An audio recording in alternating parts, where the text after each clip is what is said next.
Hello, everyone, and welcome to episode 1 of the Robot Report podcast. I'm Steve Crow. I'm joined by my colleague, Eugene Demetri. Gino, we finally did it, my friend. Episode 1 is here. How you doing, sir? Great. It's pretty awesome. We've been talking about launching a robotics podcast for the past couple of years, and I'm glad that we finally got around to it. New episodes of the Robot Report podcast are going to drop each and every Wednesday. We're just looking to share the conversations, Gene, that you and I always have with industry leaders, and we're just looking to bring those directly to the robotics community, really just looking to move the industry forward.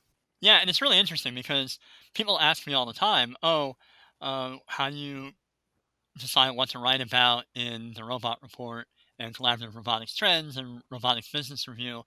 And I always tell them it's only a fraction of the really interesting conversations that we have all the time with technology and business leaders in robotics. And so being able to share some more of those conversations, maybe a little bit less formally, I think is going to be a great opportunity. Chances are, if for those who are listening to this, you might know who Gene and I are. If you don't, we're the editors of the Robot Report. We're also the co-chairs of the Robotics Summit and Expo, Robo Business, and the Healthcare Robotics Engineering Forum. These are live events that are dedicated to fostering innovation and moving the robotics industry forward. So hopefully you've already followed us. Hopefully you're familiar with our work. But if not, please check us out on therobotreport.com. We ask that you subscribe to this podcast, that you share it with your friends. Again, each and every Wednesday around noon, we'll have a new episode for you. And Gene, I know you and I have discussed a bunch of different ideas, a bunch of different segments that we can be doing each and every week. Just what are some of the ideas? What are some of the things that the folks can expect to hear from us? Yeah, some of the things we'll be discussing are recent news and developments in robotics, not only technology, but also in things like investments and mergers and acquisitions around robotics. We'll also be talking with uh, interesting things that we come across that maybe don't make it into a full article on one of our sites, but that we want to share or make an observation about to the readers. And then also, we want to be able to talk about current trends. So, what better way to find out what's coming up next in technologies than to talk about the people who are actually creating them? Right. So we already have, to be honest with the listeners, we have a bunch of interviews with industry leaders already in the can, ready to bring to you. But we're always looking for the next guest. We're always looking for interesting stories to share. So if you have any ideas, if you think you'd be a great guest, let Gene or I know. Our email addresses are listed below in the description of the webcast, and we'd love to hear from you. Again, this podcast is for you. So we're trying to help you in your robotics companies become more aware of what's going on in the industry, and whatever we can do to help further your efforts, happy to do that. So please let us know. So this week we had a great conversation with Jonathan Hurst. He's the co-founder and chief technology officer of Agility Robotics. They're an Oregon-based startup that's developing bipedal robots. And Gene, we've followed Agility Robotics for some time now. Jonathan keynoted he gave a talk at Robo Business years ago, and his co-founder Damien Shelton was actually the first keynote at the inaugural Robotics Summit back in 2018, and it's just been great to monitor the progress that they've made from Cassie to version 3 of Digit, which is being tested commercially by some companies right now. Digit is really exciting because, we've written with some skepticism about bipedal and humanoid robots for years now, and yet Digit is really one of the first to really move into that realm of possibility where serious companies are actually looking at rolling it out, deploying it, and using it to solve that not last mile, last 50-yard problem for robotic deliveries. Last 50 feet. Yeah, it's tremendous. And based off the interview, it sounds like they're having great tests right now in mainly warehouse environments. So I don't know. One of the main takeaways that I got from this was that they will be here sooner than you think. Maybe just in those sort of constrained environments that warehouses typically are. So that's what we're going to do next. We're going to play the interview with Jonathan for you. We talk about all the technical issues involved with developing bipedal robots. We touch on the evolution of Agility's robots from Cassie to breaking news sounder. Version 4 of Digit, which is in the works. That's about a year or two away, according to Jonathan. So we talk about that a little bit. And we also talk about the similarities and the differences between agility and Boston Dynamics, which was fun. I guess according to Jonathan, the legged robotics world is quite small, so those guys know each other quite well. And we also get into the tests that Agility Robotics is running with Ford and some other customers at the moment. So here's Jonathan. He kicks off the interview explaining what sparked his interest in legged robotics. I went to college even at Carnegie Mellon, and I wanted to do the walking machine decathlon. It was an SAE competition at the time. I grew up in Fort Collins, Colorado, and Colorado State was really strong in their walking machine club.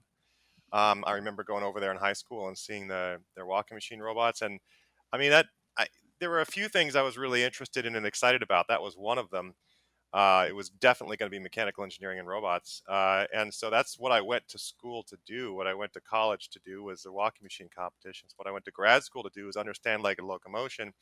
It was one of those problems where, of the maybe 5 or 6 things I was interested in early on, it's the one that was the right timing in terms of you could do something with it that was interesting and new that hadn't been done before. And it turned out to be a deep enough problem that for my whole career now, I've been able to keep on digging and digging and digging and making progress on it. And it's been a really fortunate that I got onto that early.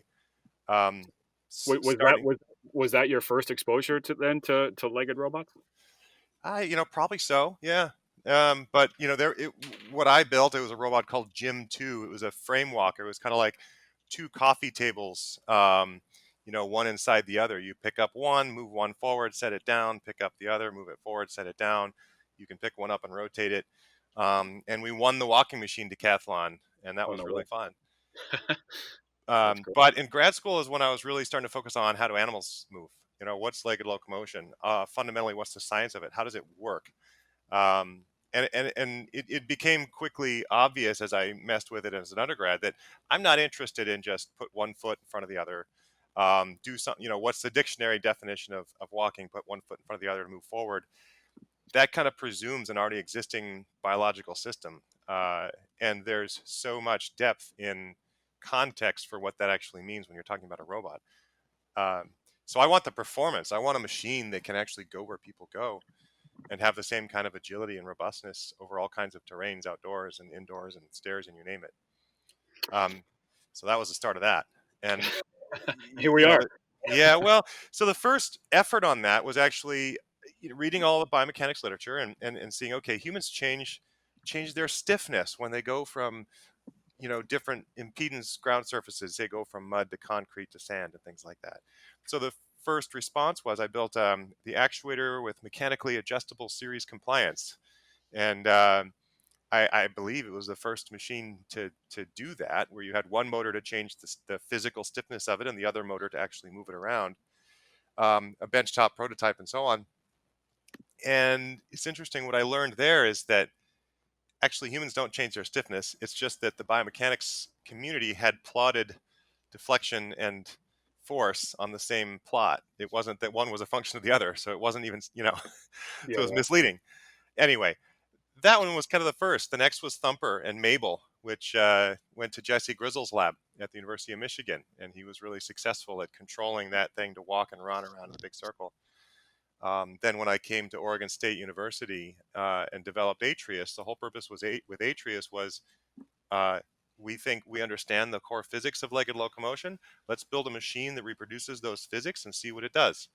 And ultimately, Atreus was the first machine to reproduce human walking gait dynamics.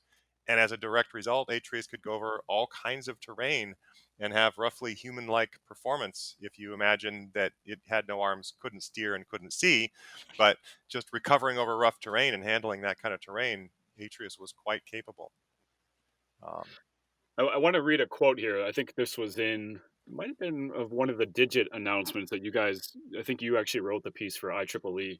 Uh-huh. And it says, technology isn't the biggest hurdle. Motors are powerful enough, materials are strong enough, and Yeah. computers are fast enough. Yep.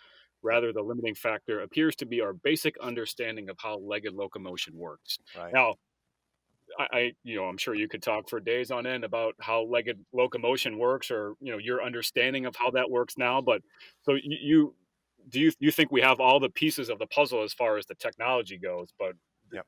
your understanding of how legged locomotion works has continued and will continue to evolve. Yeah, I would say too that at this point in time, we have the core piece of that puzzle solved of what the science is of how legged locomotion works. Just the core Yeah. piece. There's still a lot to figure out. There's a lot of corner cases, a lot of details.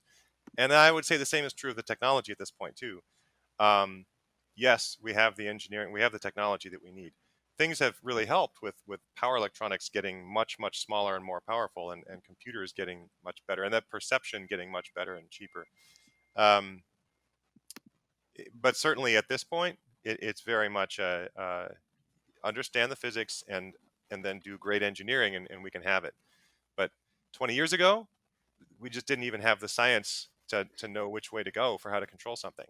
20 years from now, I think we're just going to have lots and lots and lots of legged robots around the world, and it's never going to go back.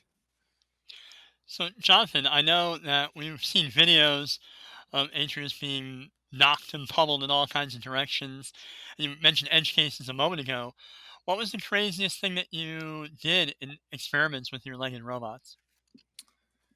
I don't know. That's a tough question to answer. I mean, the hardest thing is just taking it out into real world environments. There's not a lot we can do that's crazier than that. There's an awful lot about our environments that it's so familiar to us that it seems straightforward. But it's actually really crazy. It's really difficult. They show videos, for example, of a whole bunch of robots in a room dancing together, and that's very, very impressive to people because that's something that's relatively hard for people to do. But that demo is so good because it's also so easy for robots to do that. That's sort of a position Right. trajectory on a timing thing. And a lot of the things that we take for granted, just walking outside in a way that looks at all natural, because it's capturing the right physics, is what it takes to get to look natural. And then just walking over normal kind of terrain. I'm walking across some grass, and then I'm walking across a volleyball court that's sand, and then I head up some stairs. Um, that's quite a deep, challenging robotics problem right there. Digit, your latest robot that Agility Robotics is developing. I know you're on V3, I believe, is the commercialized version, but is that part of the reason why you decided to take Cassie and not only add the arms but add sort of the sensing part of it at the top, was so it could recognize different terrains and then adjust accordingly? Well, we always knew we were going there. Yeah. So it's been a progression. Atreus was a basic science demonstrator. Do we understand and can we demonstrate the basic physics of legged locomotion?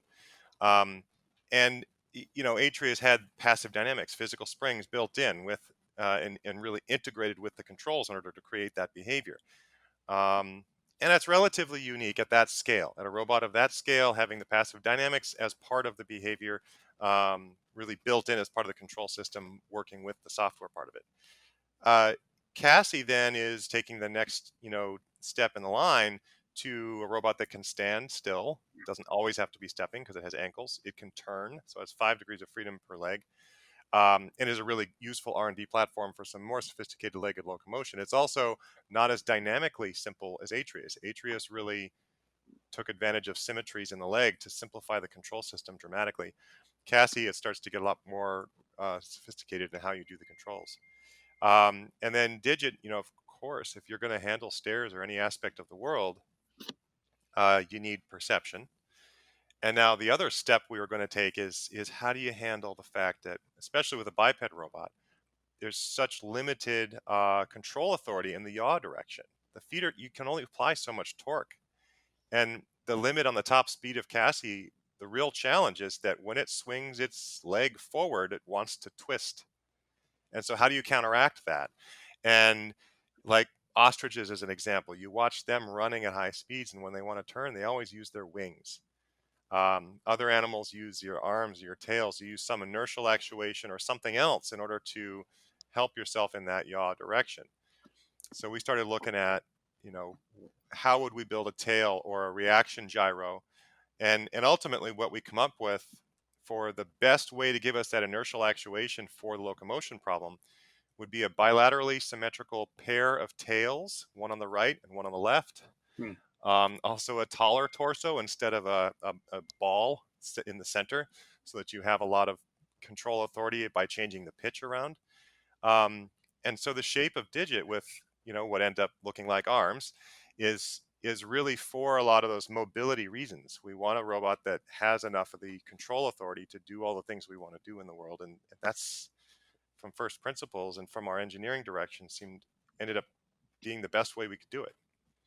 Now, the arms are also useful, of course, for catching the robot when it falls, for reorienting the body to stand back up, and then ultimately for manipulation of the world. But the technical, history of the arm design, manipulation is a fourth priority on that technical lineage. Well, and we've seen a lot of videos of humanoid robots just falling over Yep. because, as you said, mastering that balance is so difficult. But we noticed that even though Digit is roughly humanoid, 2 arms, 2 legs, it has, digigrade. It has legs that are not really bent in the same way as human. They're more like the ostrich that you just mentioned. Can you Right. describe a little bit about that design, why you went Sure. that direction? Sure. So to start with, the dynamic model of legged locomotion is a spring mast model. Looks like a pogo stick, and really that captures, I don't know, 75, 80% of the behavior. It should be a little more complicated than that. It's not a perfect model, but it's a pretty good kind of simplified model of how legged locomotion works for walking, for running, for everything. And so as we've gone through our engineering approach, Atreus was as close an implementation to that spring-loaded inverted pendulum model as we possibly could get. And it worked. The issue, though, is that because of the leg configuration that we used, one motor was always acting against the other one. One was always acting like a brake, and one motor was always doing, overpowering the other motor and doing all the work in order to do the behavior. And that was just a function of what the foot was doing, the forces it was applying as it moved through the motion, and the configuration of the motors. There was nothing that could be done about that in controls. The Cassie leg then fixed that problem. It tried to retain the dynamic capability that we capture with Atreus, including those physical springs that we have on that leg and the very low mass at the end, towards the end of the leg, so that you could impact the ground and handle that well. But also break that antagonistic work problem and have the motors only doing kind of almost entirely positive work on the world rather than having them do work on one another. So that leg configuration is straight up an engineering process to get there. Now it looks a lot like a bird, and I like to think that's encouraging in that maybe we're getting at some of the same reasons why a bird is shaped the way it is, but we didn't start with the purpose of trying to make the robot look like a bird or look like a human or something like that. I don't want to say stumbled your way into it, but I was reading, in preparation of this, it certainly wasn't intentional. No, we developed our way into it, and it is very much an engineering process to get there. Yeah, it wasn't a aesthetic choice. Now you might notice with Digit, it's got some, like the V3, that's the commercial version now, has different feet than Cassie did. Cassie had basically ice skates, right? Even on Atreus, it had little feet that gave the robot wouldn't twist in place and then fall over sideways. So we needed little feet, but they were completely passive in the ankles. Cassie can stand, so there's actuators on those ankles, but it's like walking around on ice skates. There's a limit to, how you have to always be stepping. When you're standing only on one foot, you're always falling a little bit, and you can't balance on an ankle at all, right? So, say going upstairs with Cassie or with Digit, you have to go fast because you have to place your other foot down pretty soon, because you're always falling a little bit. And by adding that ankle there, you have a little more control over the center pressure. You can slow that down a little bit. You have a wider variety of behaviors you can achieve. There's challenges that come with that too, because now we're adding some weight down at the end effector, right? But for the commercial applications that we're seeing, like I would say, the Digit production robot is probably not the best long distance runner. It's probably not going to be really good at running fast. Cassie would be better at that, honestly, because of the way the foot is put down. but Digit's going to be a lot better at a variety of different motions. And we've learned an awful lot as we've gone through that engineering process, and we're certainly not out of ideas. We have a pretty clear path forward for all of these things getting better and better and better. Do I hear a Digit D4 or V4 coming? Oh, Is it's that already, yeah, cool? already in process of it's going to take us a year or two because we want to have Digit out doing work for customers in the Yeah, world and right. have that kind of real world use be informing any of the design changes we're making for the next revision. But already the process has started because we've already learned so much from the Digit design and use process. So speaking of Digit version 3, as you were designing that, how did you prepare? Obviously now you have not only walking more in a different way than Cassie did, but you also now have variable payloads because you Yep. have these arms that can lift boxes. How did you account for that? That's an example of something that isn't hard, but seems like it should be. Okay. Um, early on, even with Cassie, someone asked us when they were coming out, I think it was our 6th month of being a company, and they said, well, how do you balance that? How does it balance if its center of mass changes? And it's always balancing. It's got an IMU on board, and it always reacts to that because there's all kinds of disturbances that are very similar to a change in center of mass. So we said, well, let's just try it out. We went and got a broomstick and sort of wedged that into the top of the robot and sticking way out in the front, and then hung a weight off of it. And the robot just leans back to counteract that huge offset weight. And that's just I don't know. It's the whole body controller.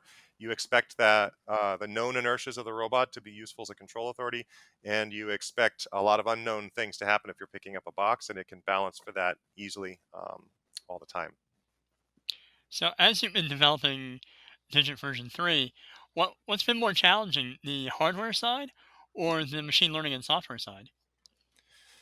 Uh, you know, I think my answer would be that this is the integration is what's hard about it because with something like this, you know, we're pushing all the limits of what the physical system can do, and the physical system is essentially part of the control system because we're creating behaviors in part by what happens when the foot impacts the ground.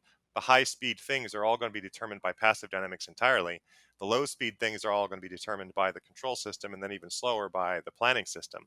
And so it's more about we're designing an entire control hierarchy from infinite rate to a kilohertz rate to 30 hertz rate to user input kind of rates. um, and it's designing that whole system as an integrated system is what the challenge is. So it's not really picking, is it the hardware that's harder or is it the control system that's harder? Both of them are part of the unified engineering approach that has its own challenges. A video Agility released recently, a simulation video that was showing multiple digits jumping up and down repeatedly. Yep. It was about training a learned policy against, Hmm. you guys said, the validated physics of Digit. Right. Maybe a two-part question here.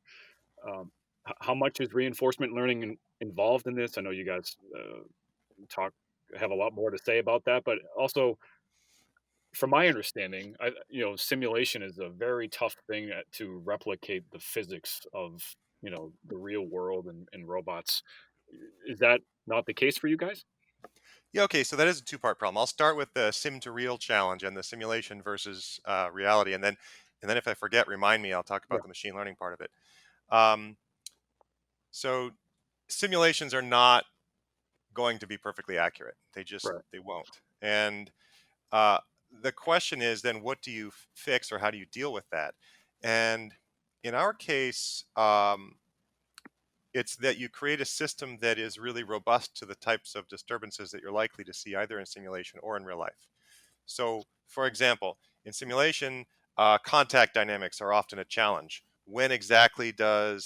When you're making and breaking contact, like when a foot is landing on the ground or lifting off, when exactly does that contact happen, and how do you accurately model, given that small changes in material properties or ground surface properties or how the foot hits, there's a lot of chaos there and a lot of things that can happen. How do you model that accurately? I think that's actually the wrong question. The question is, given that you're going to have some mess of dynamics that occurs when you impact the ground, how do you create a system that is completely robust to that and not sensitive to it? And that's important for the physical system as well, because when you're walking and running, you don't know exactly where the ground is. Your perception might tell you approximately where it is, but it's going to be noisy, late, and wrong. You also can't really predict exactly what the ground will be like in terms of dynamic properties. You don't know if it's concrete or grass or sand, at least if you have a robot that is able to walk over all those terrains. You can't rely on the robot to classify those terrains accurately. So your system absolutely must be robust to hitting the ground within an approximate range of where you think the ground might be, and having ground properties that are within a range of what you think they probably are. Now, if your system is totally robust to that kind of noise, it's also robust to the kinds of simulation errors that occur at ground contact. And ultimately, that robustness, that insensitivity to those kinds of errors is why we have a really good match between what we see happening in simulation and what we see happening on the real robot. So speaking of the real robot, you've been in tests with Ford Mm-hmm. for last 50-foot delivery. Mm-hmm. How have those tests been going, and what are some of the things that you've learned in that? They're going well. So Ford is kind of an exciting partner. They're looking out towards the future here in what can robots do as part of the transportation network, and along with a lot of the other automotives, I think. Now, just to be clear, I'm not speaking for Ford. Okay, I'm speaking for myself and my own speculations. Of course, Um, but the automotives tend to see that uh, vehicle autonomy is going to bring transportation as a service as being a increasing part of how people get around. Fewer and fewer people are going to own vehicles. More and more people are just going to catch a lift. And when those vehicles are autonomous, that becomes just prevalent everywhere. It's such low cost, it's very worthwhile for people to do that. Now, they're going to have to size the fleets of vehicles to meet peak demand during rush hour. And then what are you going to do with all those vehicles in the middle of the night and in the middle of the day when you're not meeting peak demand? They have an expensive fleet. They're not going to be creating parking garages and storing them. They're using from other things. And package delivery and logistics is really an obvious solution. Now, the problem, of course, is that they are stuck at the curb. So the vehicles can drive to the curb, but then they require a customer to come out and meet it. That's not how deliveries are done. There's a lot of unattended delivery. You leave the package on the doorstep. So Digit is solving that problem. It folds up into this little ball. It can be riding around with a vehicle. It can be doing all of this kind of different mixed use. It can be loading the vehicle at the warehouse. There's a wide variety of tasks that the robot can do. And so that's what we're exploring with Ford. As we look deeper and deeper into this problem and all of the other problems that agility is working towards, now we're talking with 3 other partners right now that are not public, but a lot of what we're talking about is more in the logistics and internal kind of warehouse applications. So the skill set that's needed inside of a warehouse, which is a controlled environment, it's the same environment all the time. It's not different yards, etc. But it's picking up a box, carrying it somewhere and setting it down, or picking up a tote, moving it over to this other location and stacking it, or it's picking up this box and setting it on a conveyor belt. All of those kinds of skills of localization and environment, manipulating the objects and so on, are identical for last 50 feet delivery out of an autonomous vehicle. The difference is that in somebody's front yard, you can't step on their pet. In somebody's front yard, there are going to be a lot of different yards. Now, we may be able to pre-map them, but it's going to be a big deal. That's a real challenge right there, along the lines of what the autonomous vehicles are doing for mapping a particular metro area. We're going to have this 1,000 front yards of people who have opted in, agree that they want their front yards mapped, and then have a designated delivery location that allows them to have the autonomous vehicles deliver packages to them. And it's a challenging problem. It's not a this year kind of solution, but it is such a big, compelling, important market. It's a this year get started kind of thing. right? So I think what we're learning is all of the things that we didn't know that we didn't know. And that's the reason to get started. That's Hey, the that's reason the to only, get started. how else would you figure this out? Right. You guys are doing tremendous things. I actually have the video of you guys released this May of 2019 Mm-hmm. of your partnership with Ford, and it shows Digit being lifted out of the van. There's so many cool aspects of this, but to me, that's the most fascinating thing is that you guys developed a way for this robot to get itself in and out of the van. Yeah. Is that just talk about that, how you came up with that lift mechanism? I guess it picks up Digit underneath its armpits, right? Well, Digit does most of the work. So really, it's just Digit walks up, and it's basically just a fancy drawer slide, more or less. It automatic door opens, the back door of the vehicle opens, the deployment mechanism extends out. The robot can walk up to it and then just lift its legs all the way up. And the way the kinematics of Digit works, those legs fold all the way up against its back because it's got those backwards knees, and then the arms can fold in, and it's a fairly small package at that point. And then the drawer slide has a motor in it. It just draws the robot in, and it occupies, the left side or the right side of the cargo area of the vehicle with a mechanism that's just bolted down. Instead of having the bench seat in the back, it's got packages on one side and the robot deployment mechanism on the other. And then, vice versa. So the robot is what's doing the complex part. The robot is what extends its legs down, places its feet, stands up off of the deployment mechanism, and then walks off and does its thing. So one of the challenges, it sounds like you've addressed a lot of challenges in terms of space and design, but one of the big challenges with big rollouts of robots like Digit is price. Uh-huh. How are you managing to try to reduce price on things? Because right now, a legged robot can cost tens of thousands of dollars. Yep. How do you get it down to the point where you can have thousands of robots out in the field? Well, volume, right? I mean, imagine the complexity that goes into manufacturing a car. It's incredible. And, uh, Digit doesn't have anything that is exotic in its manufacturing. It's got bearings and machined parts and transmissions and computers, electric motors. It's sort of like, I don't know, a combination of a robot vacuum cleaner, an electric motorcycle, and a laptop kind of taped together. So, if you can imagine what manufacturing does it take to get the cost of those things down, especially there's many degrees of freedom on the robot, but many of them are the same. And so if you're making thousands and thousands of the same little power electronic circuit board and thousands of the same little, you know, brushless motor, and there's a lot you can do there with the various casting and plastic parts and 3D printed parts, and then even machined parts in high volume. If they're relatively straightforward, the cost comes down quite a lot.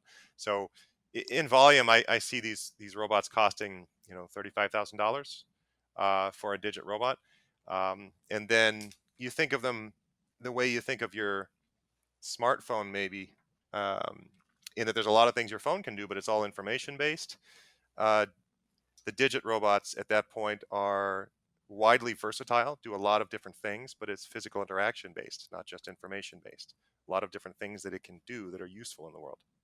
We're talking with Jonathan Hurst, co-founder and chief technology officer at Agility Robotics. When it comes to legged robots or bipedal robots, especially, the two companies for me anyway that come to mind are certainly Agility and Boston Dynamics. Mhm. I'm sure you probably get that comparison a lot, and just what do you think of the work that they're doing? Do you guys ever talk or collaborate? That's a good question. Well, that comparison is flattering. Um, Boston Dynamics shows great stuff and does great work, and it's a small world. A lot of my friends work there. My advisor, um, when I was a graduate student, actually left just before I was finishing up to go work for Boston Dynamics. My other advisor was Mark Raybert's graduate student. So it's a small world. And yes, I talk with them.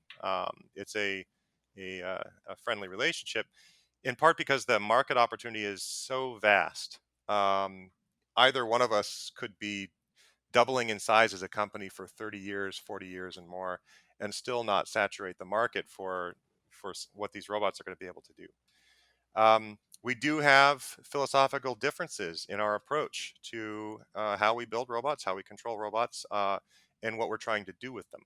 And that's good. So I just see slightly different niches for us. Just like there's an automotive industry, there's going to be a robotics industry like that. Without getting too far into the weeds, what are just some of the high level differences that you see? Well, I'll pick one big one is that our approach from day one has been thinking about the past, solving the physics of legged locomotion and incorporating the passive dynamics into it early. So like with Atreus, there's big physical springs on it that really actually physically are a spring mass model. And then how do we write control systems that are going to integrate with those passive dynamic behaviors to create the overall behavior that we want? There's definite pros and cons to that. On the one hand, we can get better robustness and efficiency and things like that. On the other hand, if we get it a little bit wrong, then it's very, very bad. You're limited to what the hardware is and what you can do. Boston Dynamics from the early days was doing these very high performance hydraulic actuators, which are so good at applying the torques and at the speeds and at the forces that they need, that they can create most of their behaviors in software, which gives them a lot more versatility in how to control things and make them work. The consequence of that is efficiency. I've heard that Atlas takes something like 5 kilowatts of power on average, and that's a lot of power, and that's fundamental to that hydraulic technology. Whereas Digit takes something like 200 watts of power for its main electric motors for its mobility, takes another 200 watts of power for its computing, right? But that's just because we've got two Intel i9s on board. A lot of that can come down. So differences in the approach, pros and cons to each. Each company will have their niches. When do we see Digit doing backflips? Never. You know, what's the? I mean, for us, it's why would we engineer a system that has that much excess, performance, depending on the job we want to do? So if the job we want to do is carrying packages around in a warehouse and doing last 50 feet delivery and things like that, we need to engineer to that, and we need to engineer the cost down. We need to make sure that the robots are something that people like, feel safe around, and are safe around, um, and have really great human-robot kind of interaction. So when you see that robot, you're like, "Oh, cool! It's a robot bringing my delivery," and some of those first thoughts. So we're just really focused on what are we trying to achieve in the end with that. So And was there a purpose behind the workout video that you guys recently posted? Was that, I was just looking through some of the comments. Was there anything behind that, or was that just for fun? I mean, some people were speculating you were trying to show off Digit's energy efficiency. Some people oh, thought maybe Digit was being teleoperated by the gentleman next to it, or was that just for fun? I mean, it's a little bit tongue in cheek, the video is, right? So we are showing that a person doing the same things that the robot is doing. We wanted to make that comparison to show that the robot is approaching human performance in a variety of the basic skill sets. There's still a lot of software control that needs to be done for human performance in terms of picking up a package and smoothly going over to this area and setting it down. But the basic functions and the performance is there. Um, but it's also the burn-in procedure. We turn on the robots and then we just want to have them run for a while to make sure that any wires that are going to pull out or connectors that are going to be flaky or things like that are going to show up in our lab before we ship it to customers. So speaking of shipping, obviously we're coming through a pretty unpredictable or crazy time. Yeah. How has the COVID-19 pandemic affected your own operations, whether it's your supply chains or your staffing or your ability to uh, do development work? Well, I would say the pandemic has just really increased uncertainty for us and for everybody. We do have a skeleton crew on site, still assembling and building robots. Wearing masks, staying 6 feet apart, wiping everything down, wearing gloves. All of the engineering and leadership is all working remotely from home, and so we're able to continue to execute. But it has really changed around the world. It has changed everybody's priorities, markets priorities, investors priorities, everything in ways that are hard to predict just a little bit. So I think things are going fine. I think we're making good progress forward. We're still delivering for customers. Some of the customers can't receive robots just yet because they're all working remotely. Um, but I guess the other thing that the pandemic shines a spotlight on is needs that were already there. Like in the warehouses, they're packed full of people, and that we realize what a lifeline that is and how critical that is for people to be able to do their shopping online now. That's really surged, right? Instead of going into the grocery stores and going shopping manually all the time. That's a trend anyway. This has just shined a spotlight with greater urgency on some of those general trends, and that's good. It shows we have a solution that can solve some of these problems, but it's also not a solution right this second today. We're not going to buy digits and suddenly deploy thousands and thousands of them solving these problems. There's a lot still to demonstrate, to show, and to work to the point. What are we? We're at around 30 people. Our company, just under 30 people, and we're doing proofs of concept with a number of major commercial partners. And we're really proud of that progress. But there's a lot to go from that point to we have commercially reliable robots that are deployed, that are going to operate reliably for the next 3 to 4 years without intervention. There's a lot of engineering and a lot of effort that goes into doing that and doing that well. And we're up for it. We're going to do it. But a lot of people are really looking at what can I do to get through this problem facing us today, right this second. So does that timeline affect your looking for funding or staffers? Are you looking to grow in the meantime, or is that all just sort of pushed out? It's not pushed out. It's business as usual. We're continuing to work with these corporate partners because we need to, as a company, show our relevance. Why should we exist? The only reason a company is going to exist is to solve problems for customers, to really provide a return on investment for somebody, to produce a device that is useful to somebody and provides value. And so we, as a startup, just have to absolutely work our tails off to make sure that we do that for our customers. Ultimately, demonstrating success there, where we have customers who are really happy with what we're doing, see the promise of where this is going, and are excited about it, is fundamentally how we raise investor dollars. And then the investor dollars are what we use to grow the business side of things, and customer dollars are how we service the customers specifically and how we produce products for them. So it's all of the above. I think you guys are certainly in the right space.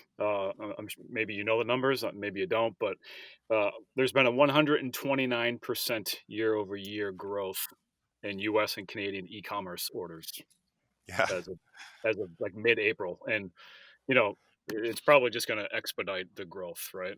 And that's right. It's just, maybe it would have taken a little bit longer to get there. We're going that direction regardless of the right. pandemic happening, but it's certainly going to accelerate that shift. Absolutely. So one of the things that we like to do with our guests on the podcast is get to know them outside of the lab, get them to know a little bit about things other than engineering that they're into. So when you're not tinkering and working and building Digit, what are you doing? Well, Anything? Or yeah. is that all your time? Oh, I've been. Yeah. I mean, a startup company is no joke, right? Yeah. Yeah. I I I am still a professor, Yep. and I am spending a very small amount of my time, on average, advising my last few students there, and really that's all I'm really focusing on at the university, is making sure that my students are advised well.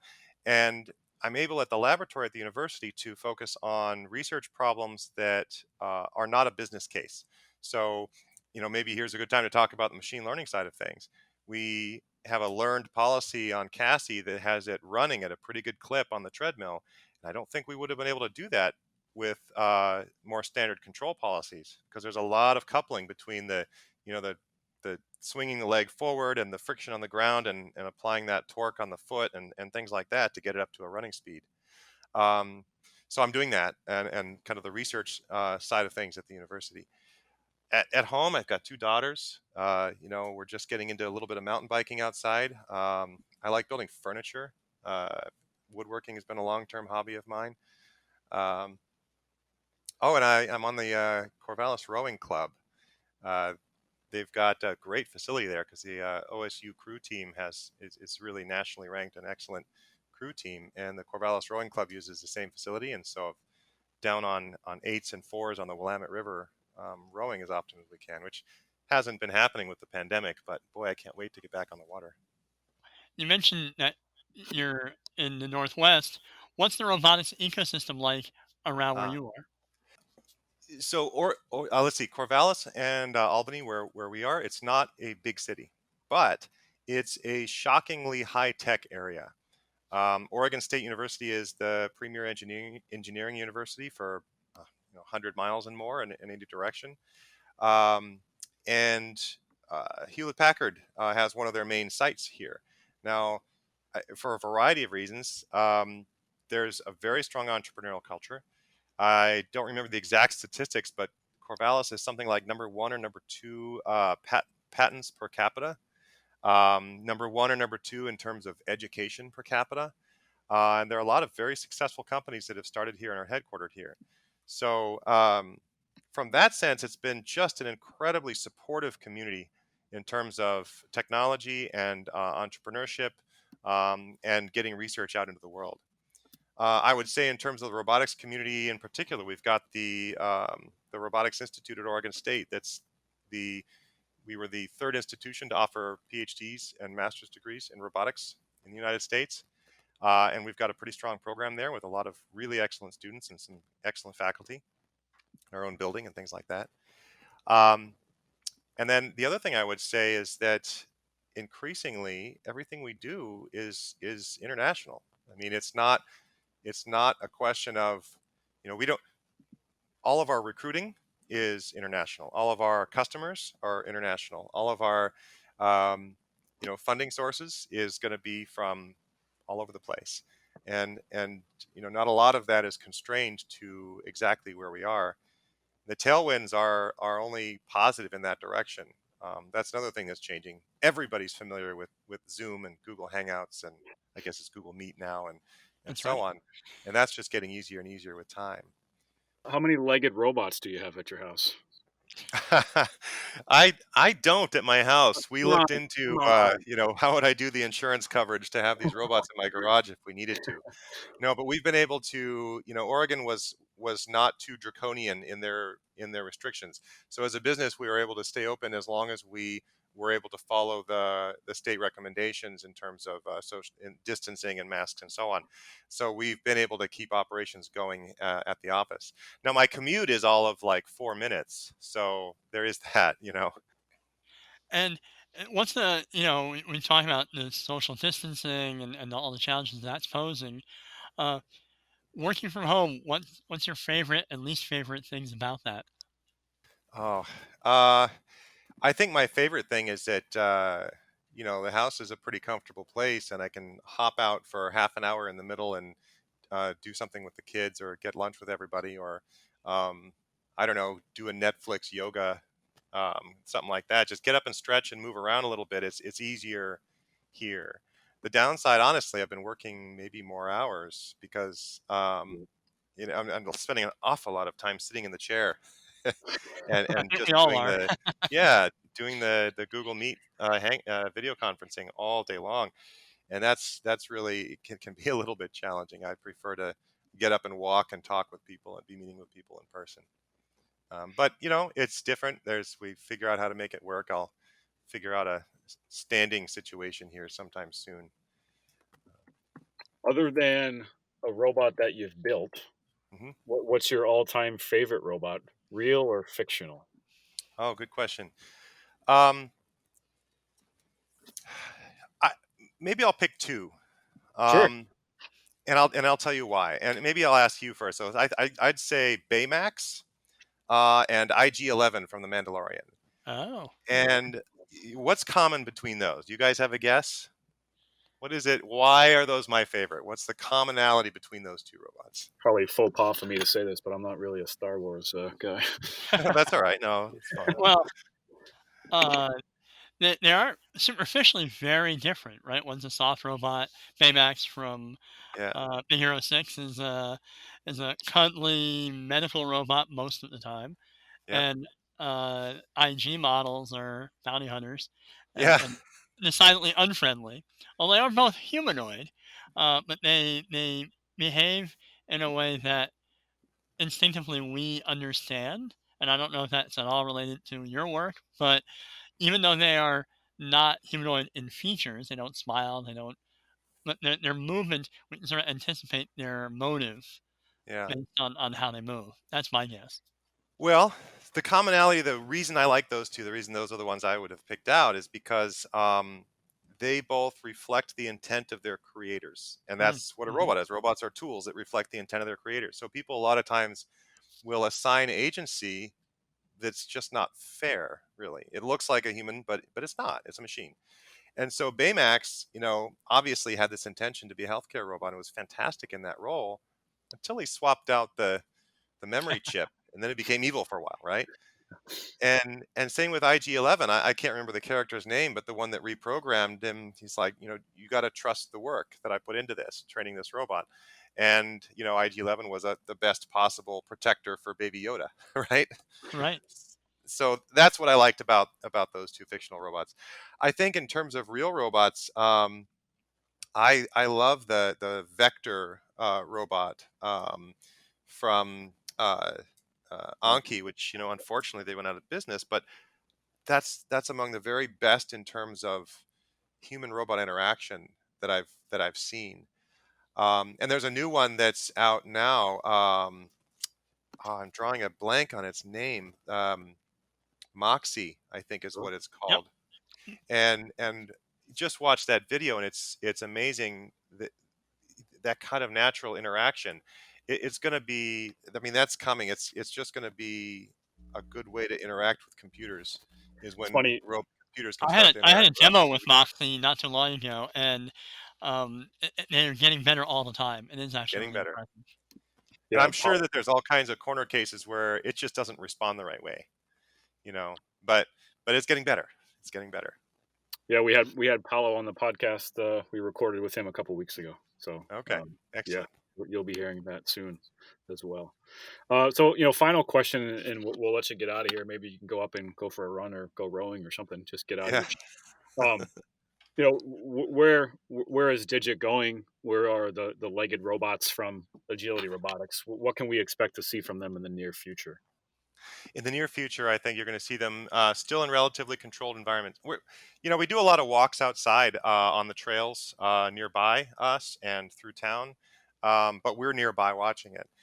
In terms of deployments and applications, I think it's going to start out in relatively controlled environments, like distribution centers or warehouses where it's easy to have the people around the robot trained, and they understand what a robot is and that it is a machine and that it doesn't have the same agency or awareness as a person. Um, but it's an environment where maybe there's stairs or the form factor is designed and built around humans, but it's really crummy manual labor where it's very, very hard to hire enough people to do these jobs, especially with the rapid growth you're seeing in the logistics and e-commerce. So with that growth, having our robots come in to automate um, um, infrastructure warehouses that are built and are the way they are and can't easily be rebuilt with new specialty automation. That's where the first applications and first opportunities for these robots are going to be. Maybe some counter service kinds of things, robots going in the back room and bringing the packages out to the front, and maybe in manufacturing situations, bringing pieces and parts out. That'll be some of the early applications, and then it's just going to gradually expand and grow and get better and better. And in that, and then start to add on features where it can be around more people, interact with people more naturally, and then start towards the eventually doing things out in the world like the last mile delivery. But in the near term, yeah, I think it's going to be kind of the warehouse logistics and automation kind of thing. Well, we'll look forward to it. Me too. Jonathan Hurst, co-founder and chief technology officer at Agility Robotics. Thanks again for joining us on the Robot Report podcast. Best of luck to you, Damien, and the entire Agility Robotics team. Thanks. Great. Thank you very much. Good talking to you. To learn more about Agility Robotics and follow the progress of the Digit bipedal robot, follow Agility on Twitter. It's at Agility Robotics, or check out their website, agilityrobotics.com. So, Gene, great interview with Jonathan. What are some things that stuck out to you?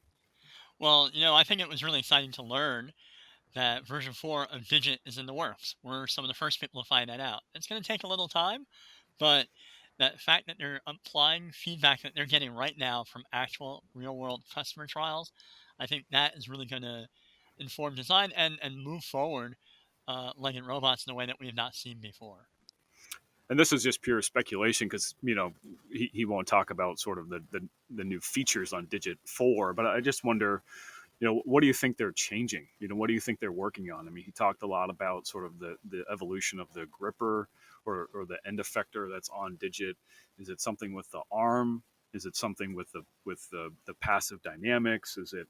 I'm just curious as to what I'm sure they've learned so much already, but just what is it that they're tweaking? Is it the autonomy? Is it Yeah, I think it's going to be. I think it's going to be autonomy. I think, they've done quite an excellent job already of refining its balance on and locomotion on different surfaces, but being able to handle different types of objects. Right now, in version 3 that we've seen in testing can handle boxes of a certain size, but making it more able to handle other things. Uh, Balance is not the most difficult thing, as we learned in this conversation, but mobile manipulation is something that we've talked about, and that's something that a lot of companies have been pursuing for some time with varied results. Right. I really loved his discussion about Boston Dynamics, and really the different approaches, vastly different approaches, right? Yeah.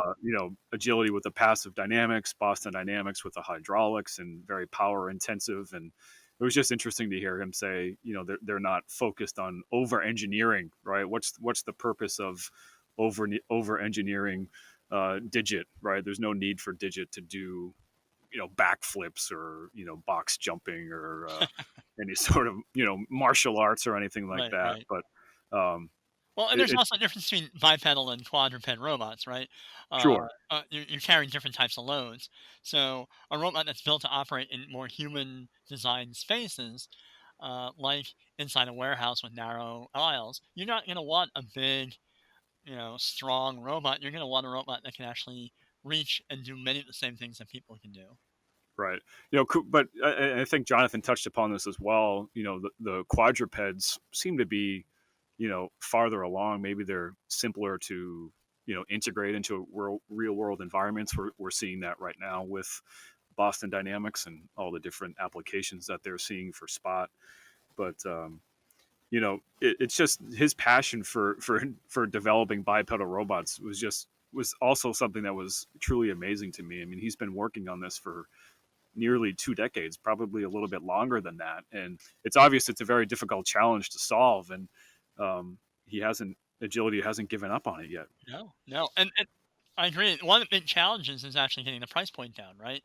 Right now, we see the videos of these robots from these companies and others, and they're amazing, but they don't tell you either there's someone off camera operating them remotely, or that these robots cost a couple $100,000 to create. If you're going to have a robot in the back of every delivery van, they're going to have to get that price down, and that's going to be a major technological challenge as well. Yeah, and if you remember, folks, he said he wants to get it down to, what was it, 35,000 is what he eventually Yep. envisions the price of Digit being, and that's a game changer right there, right? And perhaps they'll eventually have a RAS model, right, to make point of entry even lower, or the barriers to entry even lower for folks. But it's exciting, man. We've been doing this for a while, and legged robots have already come quite far in the few years that you and I have both been doing this. So it's exciting to see where all this goes in the next 10 years or so. Absolutely. So before we close out here, we got to make sure we promote next week's guest, Paolo Perjanian. He's the founder and CEO of Embodied. Paolo is very well known throughout the robotics community, going back to his days at Evolution Robotics and iRobot. Now he's leading the development of Moxie, a companion robot for kids. So we had a great discussion with Paolo. He's called this multiple times. He's referred to the development of a companion robot as a moonshot.